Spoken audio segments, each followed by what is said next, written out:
आइए सीधे आज के विषय पर चलते हैं। आज के इस विशेष विश्लेषण में हम भारतीय राजनीति के सबसे बड़े और चौंकाने वाले पलों में से एक का दस्तावेजीकरण कर रहे हैं। शांतिपूर्ण लेकिन बेहद शक्तिशाली तरीके से पश्चिम बंगाल के 2026 के विधानसभा चुनाव परिणामों ने सचमुच इतिहास रच दिया है। पूरे 15 साल, जरा सोचिए, एक दशक से भी ज्यादा का समय। ममता बनर्जी और तृणमूल कांग्रेस यानी टीएमसी का जो राजनीतिक वर्चस्व कभी अटूट लगता था, वो एक बेहद नाटकीय और आश्चर्यजनक मोड़ पर आकर खत्म हो गया है। चलिए शुरुआत करते हैं हमारे पहले भाग से, एक किले का पतन। जरा इस आंकड़े पर गौर कीजिए, 92.47%। ये कोई मामूली मतदान नहीं है। जब इतनी बड़ी तादाद में लोग वोट डालने निकलते हैं तो ये सिर्फ एक आम चुनाव नहीं रहता, ये एक भयंकर सत्ता विरोधी लहर यानी एंटी इनकम्बेंसी का सबसे बड़ा और अंतिम सूचक बन जाता है।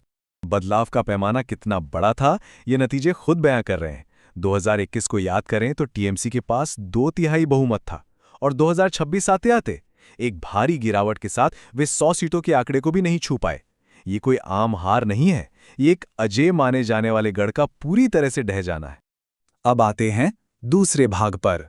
आखिर ये हुआ कैसे? घोटाले, भ्रष्टाचार और जन आक्रोश। अब सवाल ये है कि ऐसा हुआ क्यों? ये कोई एक दिन का गुस्सा बिल्कुल नहीं था। ये व्यवस्था की लगातार विफलताओं से जमा हो रहा आक्रोश था। आरजी कर मेडिकल कॉलेज की उस दिल दहला देने वाली घटना से लेकर शिक्षक भर्ती घोटाले में 26,000 युवाओं का भविष्य दांव पर लग जाना, पार्थ चटर्जी के घर से करोड़ों की नकदी मिलना और संदेश खाली में स्थानीय नेताओं पर लगे गंभीर आरोप, इन सब ने मिलकर जनता के सब्र का बांध तोड़ दिया। और इस गुस्से के बीच एक गहरी मानवीय पीड़ा भी थी। आरजी कर पीड़िता की मां रत्ना देवनाथ के उन शक्तिशाली शब्दों को कोई कैसे भूल सकता है। उन्होंने कहा था, मेरी बेटी के साथ जो हुआ वो किसी के साथ भी हो सकता था। बस इसी एक भावना ने पूरे चुनाव की कहानी को दीदी बना मोदी से निकालकर आम नागरिक बनाम सिस्टम की लड़ाई बना दिया। इसका असर जमीन पर कितना गहरा था, ये पानीहाटी के नतीजों से साफ हो जाता है। जो सीट 15 सालों से टीएमसी का अभेद्य गढ़ थी, वहां रत्ना देवनाथ 56,000 से ज्यादा वोटों के विशाल अंतर से आगे रहीं। ये इस बात का एकदम स्पष्ट प्रमाण है कि महिलाओं की सुरक्षा को लेकर जनता का जो आक्रोश था, वो सीधे बैलेट बॉक्स पर जाके गूंजा है। आगे बढ़ते हैं हमारे तीसरे भाग की ओर, जनता का बदलता मिजाज। यह हमें दो अलग अलग प्राथमिकताओं का साफ टकराव देखने को मिलता है। एक तरफ टीएमसी अपनी लक्ष्मी भंडार जैसी ग्रामीण कल्याणकारी योजनाओं के भरोसे थी, लेकिन शहरी असंतोष एक अलग ही स्तर पर पहुंच चुका था। महिलाओं और आज के युवा यानी जेन ज़ी मतदाताओं ने बिल्कुल स्पष्ट कर दिया कि उन्हें सिर्फ नकद हस्तांतरण नहीं, बल्कि सम्मान, पक्की नौकरी और एक सुरक्षित माहौल चाहिए। एक और बहुत ही महत्वपूर्ण बदलाव था अल्पसंख्यक वोटों का खिसकना। मुर्शिदाबाद और मालदा जैसे जो पारंपरिक टीएमसी के गढ़ माने जाते थे, वहां लेफ्ट कांग्रेस गठबंधन और हुमायूं कबीर की एजेयूपी पार्टी ने अल्पसंख्यक वोटों का एक बहुत बड़ा हिस्सा अपने नाम कर लिया। इससे टीएमसी का बुनियादी आधार ही कमजोर पड़ गया। भाग 4, भगवा लहर। कैसे हुआ ये रणनीतिक विस्तार? यहाँ एक बहुत ही दिलचस्प रणनीतिक बदलाव देखने को मिला। एक तरफ टीएमसी का दशकों पुराना बंगाली अस्मिता से जुड़ा नैरेटिव था, माँ माटी मानुष। वहीं दूसरी तरफ बीजेपी ने एक बेहद सटीक अभियान चलाया, भॉय आउट भरोसा इन। डर को भरोसे से बदलने का ये संदेश जनता के मन में बहुत गहराई तक उतर गया। हालांकि इस चुनाव में विवादों की भी कोई कमी नहीं थी। स्पेशल इंटेंसिव रिवीजन यानी एसआईआर एक बहुत बड़ा मुद्दा बन गया। कई बूथों पर तो 1/3 तक मतदाताओं के नाम सूची से हटा दिए गए। इस चीज ने विशेष रूप से मतुआ समुदाय के अंदर एक भारी चिंता का माहौल पैदा कर दिया था। इसे ऐसे समझिए कि ये समुदाय चुनाव में कितने मायने रखता है। राज्य की लगभग 18% आबादी और 60 से अधिक सीटों पर इनका सीधा प्रभाव है।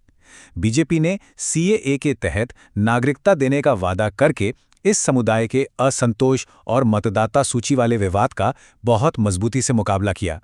और अब भाग 5, चुनाव के निर्णायक क्षण, वो पल जिसने सब कुछ बदल दिया। ये एक वाकई चौंकाने वाला पल था। बीजेपी ने सिर्फ जीत ही हासिल नहीं की, बल्कि 207 सीटों के उस विशाल आंकड़े को पार कर लिया जिसकी शायद किसी ने उम्मीद नहीं की थी। ममता बनर्जी का जो किला कभी अभेद माना जाता था, वो पूरी तरह से ध्वस्त हो चुका था। लेकिन इस विशाल जीत के शोर के बीच एक ऐसी व्यक्तिगत लड़ाई थी जिसने सबका ध्यान अपनी ओर खींचा। एक सवाल जो शायद किसी ने नहीं सोचा था, क्या राजनीति की सबसे बड़ी स्ट्रीट फाइटर को उनके ही घर में, उनके ही गढ़ में हराया जा सकता है? और इसका जवाब मिला भवानीपुर से। 2021 में ममता बनर्जी जहां से 58,000 भारी वोटों से जीती थी, वहीं 2026 में एक ऐसा ऐतिहासिक उलटफेर हुआ जिसकी गूंज सालों तक सुनाई देगी। कभी उनके सबसे भरोसेमंद सिपह सालार रहे शुभेंदु अधिकारी ने उन्हें 15,000 से ज्यादा वोटों से हरा दिया। ये सिर्फ एक सीट की हार नहीं थी, ये एक पूरे राजनीतिक युग पर सबसे बड़ा प्रतीकात्मक प्रहार था। भाग 6, एक नए युग की शुरुआत। अब आगे क्या? नई सरकार क्या वादे लेकर आई है? बंगाल के भविष्य के लिए एक डबल इंजन सरकार का प्रस्ताव रखा गया है। इसके मुख्य वादे बिल्कुल साफ हैं। बुनियादी ढांचे का तेजी से विकास, युवाओं के लिए रोजगार का सृजन और सबसे महत्वपूर्ण, राज्य में कानून और व्यवस्था को पूरी तरह से फिर से बहाल करना। जरा कल्पना कीजिए, कलकत्ता के क्षितिज पर उभरता ये सुनहरा सूर्योदय। ये सिर्फ एक नए दिन की शुरुआत नहीं है, बल्कि 15 साल के एक लंबे अध्याय का अंत है। ये एक नई ऐतिहासिक वास्तविकता का उदय है।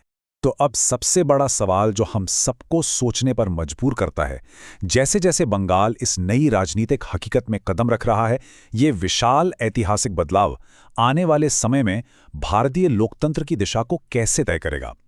इसी विचारोत्तेजक प्रश्न के साथ हम आज का ये विश्लेषण यहीं समाप्त करते हैं। हमारे साथ जुड़ने के लिए आपका बहुत बहुत शुक्रिया। आगे भी हमारे साथ ऐसे ही सीखते रहें।